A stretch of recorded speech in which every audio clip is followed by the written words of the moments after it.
लग्न झालं, पण नवरा कोण आहे हेच माहीत नव्हतं. राधिका एका मोठ्या हवेलीत नववधू म्हणून प्रवेश करते. तिचं लग्न झालेलं असतं, पण एक विचित्र अट असते. तिने लग्नाच्या दिवशी वराचा चेहरा पाहायचा नाही. घरातील सगळे लोक खूप श्रीमंत असतात, पण हवेलीत एक अजब शांतता असते. रात्री तिच्या रूममध्ये एक चिठ्ठी येते. माझा चेहरा पाहायचा प्रयत्न करू नकोस, नाहीतर खूप मोठी किंमत मोजावी लागेल. राधिका घाबरते, पण काही दिवसांनी तिला जाणवतं की तिचा नवरा तिची खूप काळजी घेतो. ती झोपल्यावर तिच्यासाठी औषध ठेवतो, तिची आवडती फुलं आणतो, पण कधीच तिच्यासमोर येत नाही. एके रात्री राधिकाला हवेलीच्या बंद असलेल्या विंगमधून कोणाच्या तरी ओरडण्याचा आवाज येतो. ती आवाजाच्या दिशेने जाते आणि तिथे तिला एक जुना फोटो सापडतो. फोटोमध्ये तिचा नवरा असतो, पण त्या फोटोवर लाल शाईने लिहिलेलं असतं, हा माणूस 15 वर्षांपूर्वीच मेला आहे. राधिकाच्या हातातून फोटो खाली पडतो. मग तिचा नवरा नेमका कोण आहे? राधिकाच्या हातातून फोटो खाली पडतो, तिच्या अंगावर काटा येतो. ती पुन्हा एकदा त्या फोटोवरचं नाव वाचते, आर्यन राजवर्धन. तोच तिच्या नवऱ्याचं नाव असतं. राधिकेचा श्वास वेगाने चालू होतो. हे कसं शक्य आहे? जर आर्यन 5 वर्षापूर्वीच मेला असेल तर? माझ्याशी लग्न कोणी केलं? तेवढ्यात मागून कोणाच्या पावलांचा आवाज येतो, टाक टाक टाक. राधिका घाबरून मागे वळते, पण तिथे कोणीच नसतं. पुढच्या क्षणी एक थंड वाऱ्याची झुळूक येते आणि तिच्या हातातली चिठ्ठी खाली पडते. राधिका ती उचलण्यासाठी खाली वागते, पण त्यावेळी तिला भिंतीवर काहीतरी दिसतं. भिंतीवर मोठ्या अक्षरात लिहिलेलं असतं, सत्य शोधू नकोस. राधिका घाबरून 2 पावलं मागे सरकते. तेवढ्यात तिचा फोन वाजतो. स्क्रीनवर नाव दिसतं, आर्यन. तिचे हात थरथरायला लागतात. ती कॉल उचलते. समोरून नेहमीप्रमाणे शांत आवाज येतो, राधिका, तू त्या विंगमध्ये गेलीस का? राधिकाच्या चेहऱ्याचा रंग उडतो, कारण ती तिथे गेली आहे हे घरात कोणालाच माहीत नसतं. तुम्हाला कसं कळलं? ती घाबरत विचारते. काही सेकंद शांतता पसरते आणि मग समोरून उत्तर येतं, कारण मी तुझ्या मागेच उभा आहे. राधिकाचं हृदय जोरात धडकू लागतं.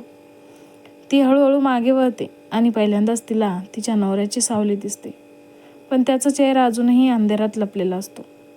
राधिका हळूहळू मागे वळते. समोर अंधारात एक उंच सावली उभी असते. तिचा श्वास अडकतो. तुम्ही? ती कसाबसा आवाज काढते, पण तो माणूस पुढे येत नाही. फक्त शांतपणे म्हणतो, राधिका, मी तुला आधीच सांगितलं होतं, काही गोष्टी जाणून घेणं तुझ्यासाठी धोकादायक आहे. राधिका आता घाबरण्यापेक्षा चिडलेली असते. धोकादायक? माझं लग्न कोणाशी झालंय हे जाणून घ्यायचा मला अधिकार आहे. क्षणभर शांतता पसरते. मग ती सावली हळूहळू पुढे येते. चंद्रप्रकाश त्याच्या चेहऱ्यावर पडणार इतक्यात अचानक हवेलीतील सगळे लाईट्स बंद होतात. संपूर्ण परिसर अंधारात बुडतो. राधिका दचकते आणि त्या क्षणी तिला वरच्या मजल्यावरून एका स्त्रीच्या किंचाळण्याचा आवाज ऐकू येतो, वाचवा. राधिका आवाजाच्या दिशेने धावते. ती जुन्या विंगच्या शेवटच्या खोलीपाशी पोहोचते. दरवाजा अर्धवट उघडा असतो. ती आत डोकावते आणि तिचे डोळे विस्फारतात. खोलीच्या भिंतीवर तिचेच फोटो लावलेले असतात. लहानपणापासून ते लग्नाच्या दिवसांपर्यंतचे शेकडो फोटो. जणू कोणीतरी वर्षानुवर्षे तिच्यावर लक्ष ठेवत होते. राधिकाच्या हातापायांचा कंप सुटतो. तेवढ्यात तिला एका टेबलावर जुनी डायरी दिसते. ती डायरी उघडते. पहिल्याच पानावर लिहिलेलं असतं, राधिका, जर तू ही डायरी वाचत असशील तर याचा अर्थ मी अपयशी ठरलो आहे आणि आता तुला सत्य कळणार आहे. खाली सही असते, आर्यन राजवर्धन. पण त्या खाली आणखी एक ओळ लिहिलेली असते, मी मेलो नाहीये, मला मारण्याचा प्रयत्न केला आहे. राधिकाच्या डोळ्यात भीती आणि आश्चर्य एकाच वेळी दाटून येतं. कारण जर आर्यन जिवंत असेल तर हवेलीत तिच्यासोबत राहणारा माणूस कोण आहे? राधिकाचे हात थरथरत असतात. ती पुन्हा तीच ओळ वाचते, मी मेलो नाही. मला मारण्याचा प्रयत्न झाला होता. तिच्या मनात हजारो प्रश्न निर्माण होतात. अचानक तिच्या मागे दरवाजा जोरात बंद होतो, धाडकन. राधिका घाबरून मागे वळते, पण खोलीत ती एकटीच असते. तेवढ्यात तिची नजर डायरीच्या पुढच्या पानावर जाते. त्यात एक फोटो ठेवलेला असतो. फोटो पाहून तिच्या पायाखालची जमीन सरकते. कारण त्या फोटोमध्ये तिचे वडील आणि आर्यन एकत्र उभे असतात आणि फोटोच्या मागे लिहिलेलं असतं, सत्य फक्त राधिकाच्या वडिलांनाच माहीत आहे. राधिकाच्या डोळ्यात गोंधळ उडतो. बाबांचा आणि या सगळ्यांचा काय संबंध असू शकतो? तेवढ्यात तिच्या फोनवर एक मेसेज येतो, अननोन नंबरवरून. तुझ्या बाबांना काहीही विचारू नकोस, ते तुला खोटं सांगशील. राधिका पूर्णपणे हादरते, कारण हा मेसेज पाठवणारा तिच्या मनातला प्रश्न कसा ओळखू शकतो? पुढच्या क्षणी दुसरा मेसेज येतो, जर खरं जाणून घ्यायचं असेल तर आज रात्री 12 वाजता हवेलीच्या मागच्या जुन्या मंदिरात ये. राधिका विचारात पडते. हे जाळ असू शकतं, पण सत्य जाणून घ्यायची तिची इच्छा आता भीतीपेक्षा मोठी झालेली असते. रात्र होते, घड्याळाचे काटे 12वर येतात. संपूर्ण हवेली झोपलेली असते. राधिका हळूच तिच्या खोलीतून बाहेर पडते आणि मंदिराच्या दिशेने निघते. मंदिराजवळ पोहोचताच तिला एक काळी हुडी घातलेली व्यक्ती दिसते. तो व्यक्ती तिच्याकडे पाठ करून उभा असतो. राधिका धाडस करून विचारत, तू कोण आहेस? तो व्यक्ती हळूहळू मागे वळतो आणि त्याचा चेहरा पाहताच राधिकाचा तोंडून किंकाळी बाहेर पडते, कारण तिच्या समोर उभा असतो आर्यन. पण त्या क्षणी मंदिराच्या सावलीतून आणखी एक आवाज येतो, त्याच्यावर विश्वास ठेवू नकोस राधिका, कारण खरा आर्यन मी आहे. राधिका थिजून जाते. तिच्या समोर आता 2 आर्यन उभे असतात. राधिका स्तब्ध उभी असते. तिच्या समोर अगदी सारखे दिसणारे 2 आर्यन उभे असतात. दोघांचे चेहरे, आवाज, अगदी चालण्याची पद्धत सुद्धा सारखीच असते. तिच्या डोळ्यांवर विश्वास बसत नव्हता. तुमच्यापैकी खरा आर्यन कोण आहे? ती थरथरत्या आवाजात विचारते. दोघेही एकाच वेळी उत्तर देतात, मी. राधिकाचा गोंधळ आणखी वाढतो. तेवढ्यात डावीकडे उभा असलेला आर्यन खिशातून एक लहानसा लॉकेट काढतो. हे बघ राधिका. राधिका लॉकेटकडे बघते. ते तिच्या आईचं लॉकेट असतं, जे तिच्या आईच्या मृत्यूनंतर अचानक गायब झालेलं असतं. हे माझ्याकडे कसं आलं हे फक्त तुला आणि मलाच माहीत आहे, तो म्हणतो. राधिका काही बोलणार इतक्यात दुसरा आर्यन हसतो आणि मोबाईलमधून एक व्हिडिओ दाखवतो. त्या व्हिडिओमध्ये लहानपणाची राधिका असते आणि तिच्यासोबत एक मुलगा. तो मुलगा म्हणजे आर्यन. राधिका हादरते, कारण हा व्हिडिओ तिच्या जुन्या घरातल्या हार्ड डिस्कमध्येच होता. ती हार्ड डिस्क अनेक वर्षांपूर्वी हरवली होती. आता दोघांकडेही असे पुरावे असतात, जे फक्त खऱ्या आर्यनकडे असू शकतात. अचानक मंदिराच्या मागून टाळ्यांचा आवाज येतो. टाळी टाळी टाळी. तिघेही मागे वळून बघतात. अंधारातून एक वृद्ध माणूस बाहेर येतो.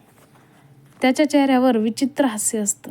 राधिका त्याला पाहून थिजते, कारण तो माणूस दुसरा कोणी नसून तिचे वडील असतात.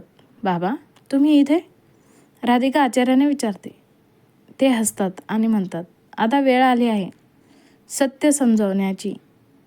दोन्ही आर्यन अचानक गंभीर होतात, जणू त्यांना या क्षणाची अनेक वर्षांपासून वाट बघत असतात.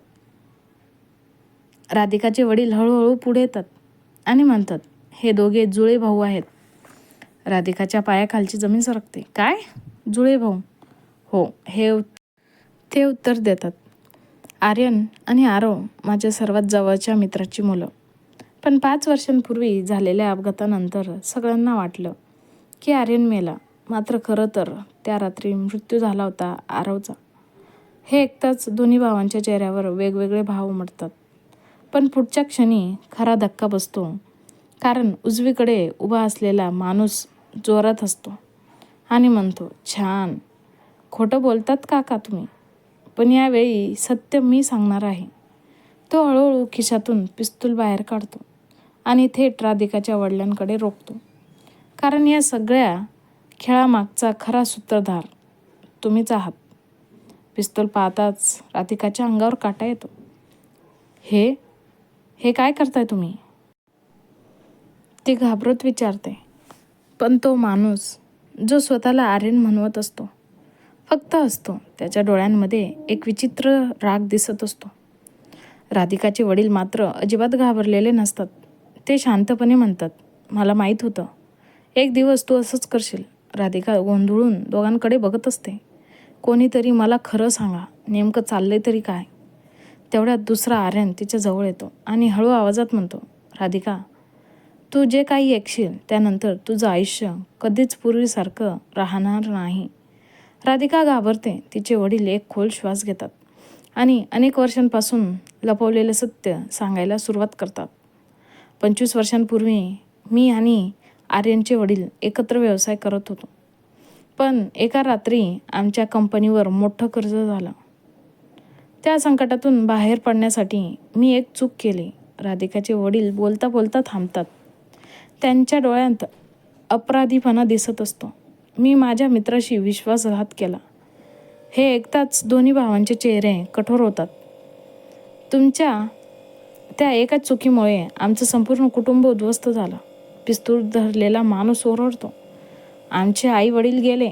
आमचं बालपण हिरावून गेलं. राधिका स्तब्ध होते. तिला तिच्या वडिलांची ही बाजू कधीच माहीत नसते.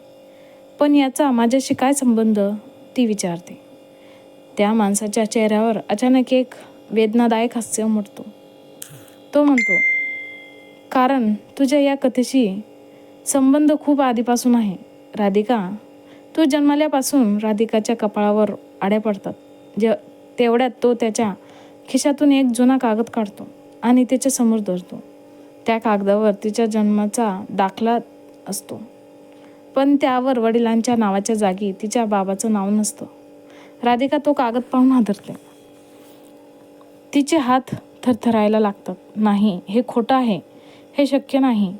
तिच्या डोळ्यात अश्रू येतात. पण तो माणूस पुढे म्हणतो, राधिका, तू ज्या माणसाला आयुष्यभर बाबा म्हणलीस ते तुझे खरे वडील नाहीत.